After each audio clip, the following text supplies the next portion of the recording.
Happy Sunday to everyone! Alright, so this is part 2 of my review of the Xray T4 2018 versus the Awesomatix A800.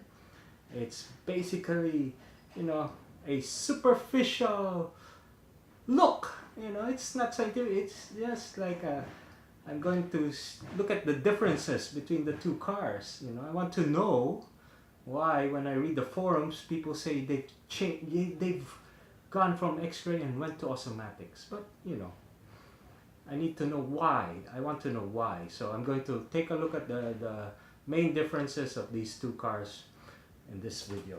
Alright, so first thing, if you missed part 1, take a look. So it was a tilt test to see which one had the lower center of gravity, and for that one, Awesomatix had the lower center of gravity. Okay, round 1 goes to Awesomatix. Come on, Xray, you can do this. Let's see if you can. Alright, so first thing, the main difference. The body posts are not in the same position, so you cannot use the same bodies on the two cars. The holes do not line up. Alright, that's not good. Alright, second, let's look at the front shock. So the main thing, going down here, look at all this weight. Up high, outwards to the center. So this will create a higher center of gravity, as well as a lower, the polar moment of inertia to help rotate the car will be slower with this weight outside. It's harder to rotate with the weight is here rather than here. Whereas the Awesomatix, the weight is down low and towards inside. There's no excess weight up front, even on the rear. So polar moment of inertia, as if I knew what that meant, goes to Awesomatix. It looks like it should rotate faster. Yeah, it's physics. That's all I can say. Alright, so advantage to Awesomatix from the physical design, physics-wise. Main difference here, hex is very narrow, 2.6. This is 5. Because the hubs is so small, the tires can go up to here. Whereas here it's fat. It will hit this one. And so, looking at this, the Awesomatix looks very lean as well. It's a lean machine. This looks bloated. Alright, so I like that as well of the Awesomatix. Parts wise, I give to Awesomatix. Look at this. This is what? Aluminum or steel? And this is what? Carbon plastic composite? No. Steel! That's racing. Even the arms. So you take a look, carbon fiber arms versus, again, carbon composite arms. I give it to Awesomatix. Okay, let me give something to Xray. For the Xray fans, I have an Xray, I have 2, alright? I'm not a hater of Xray. Alright, so one thing I like about Xray, it's very durable. Alright, so durability wise, this is the win, I feel it's more durable. Look at it, it's more beefy than this one. Look at this, this can be a single point of failure. This small part here, it's connected by just one thin metal, whereas this has, spreads the load. I will give durability to Xray. Alright, I will give Xray another one. Setup wise, maybe it's easier because we know how to set shocks, spring collars, group screws. Whereas this one, even I don't know how to do this, This car was lent to me for my daughter to drive. I've not touched it. I've not read the manual. I don't know how to adjust the shocks. I've watched a video on YouTube, but it just confused me. Like shims. I need to practice. Easier to set up. Understand how to set up traditionally. The traditional shocks is easier. It's been done for a long time. This is new. It's unique to Awesomatix. So unless you know how to do it, you practice to do it, you will not easily know. So setup ease here, I give to Xray. But now looking at it, just from a quality of the parts and materials used, like the ball cups, this is sturdy, this has slop. The ball cups I give the ball cup materials to Awesomatix. Metal, graphite, good ball cups. I give Awesomatix the win in terms of less slop. Xray seems to have more slop. Awesomatix less slop. It has ball bearings here, if you'll notice. It's hard to see, but later you'll see it. There's ball bearings here that really removes the slop. Alright. Now, look at this. This flexes. This is solid. Now, yes, flex might be good for low grip asphalt, maybe. But Awesomatix has that cover. They have optional rubber here. I believe that helps with the flex. Alright.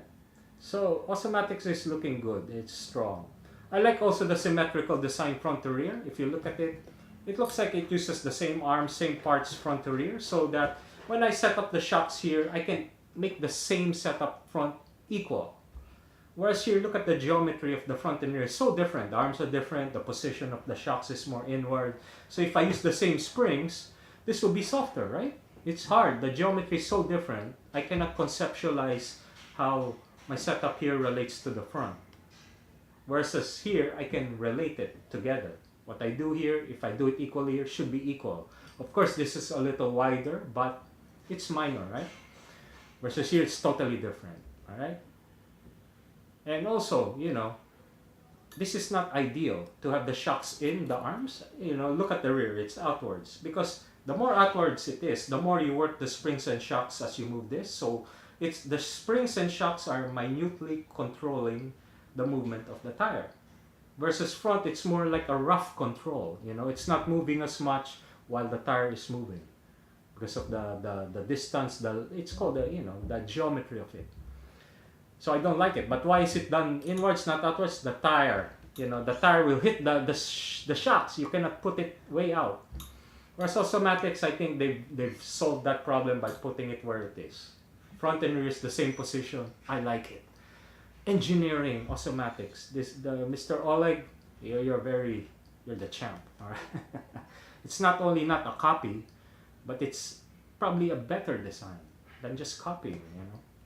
All other touring cars look the same. Como, Xray, Infinity. Yeah. They just play with material hardness. Geometry, I think, is already the same. They're playing with the material hardness, flex. Whereas this is totally different, right? So I give that to this car. You know, I like innovation, and it's a good design. It's not just innovation for the sake of innovation. It's a better design for me. All right. So moving on. Chassis flex, this flexes more than this. So the problem is, if your chassis flexes more, it gets progressively worse by design. And you have to keep replacing your chassis. Team driver, I've read that team driver mentioned they changed the chassis every 3 races. No good for club racers like us, right? We want something more durable. Of course, you can adjust your suspension to make up for it. As the chassis gets softer, you need to stiffen up your settings, but that's chasing a moving target. Versus this one, more stiff, relatively more stable when you set it up. Alright, and going to the back, if you can see, it's the same difference from the front. Nothing much to add. So here you can see the ball bearings for less slop. You can see the shocks and the springs more clearly here. Look at all this polar weight that you know, affects the polar rotation. All this weight, all gone. That's an advantage, a physical advantage, you know. So it's hard to make that up. Alright, so looking at that, again, both have, here I have my active rear toe-in. But here it's nice, with the triangle links, you can really adjust the tire movement and how it presses to the ground in relation to compression more than with a single upper link and fixed camber position. Alright, so I believe caster at the rear has more of an effect than just wheelbase. People say it's just wheelbase change. I disagree. So I like this design. It allows more flexibility in tuning the rear than this one. Alright, so what more to add? You know, if you're to summarize, both are equally fast, you know. Yeah, the fastest racer in my country. I'll give him a shout out, Mr. Taka, you're the best. Alright, thank you for lending me this car as well, and Benji. Alright, you know, for him, you know, I guess both can be equally fast. It's up to you, but maintenance wise, this is more durable. It develops less slop in terms of maintenance. So whereas here you might need to rebuild things after 3 races, this one you can go with 10, 20 races without developing too much slop. No need to keep rebuilding. Alright? So if you're lazy, this might be good. If you crash a lot, this might be good. If you're not good at setups, this might be good.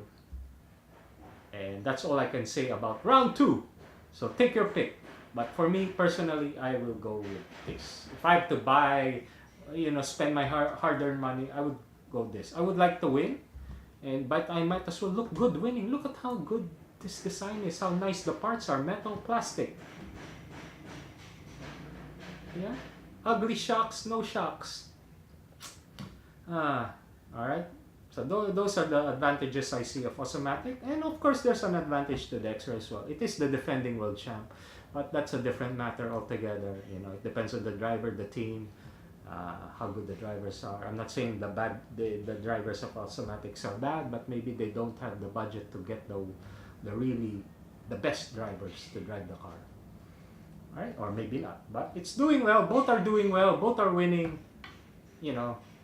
I've just shown you the main differences of the chassis from a superficial level, from a tuning level. Now, part 3 will be how it does on the track. And rain permitting, my daughter will test these 2 cars and see which one she prefers. I'll give another separate video on that round 3. Okay, thank you very much for watching. This is rccartips. Have a nice Sunday, guys. And see you on RC Tech, and see you around for the next videos. Bye.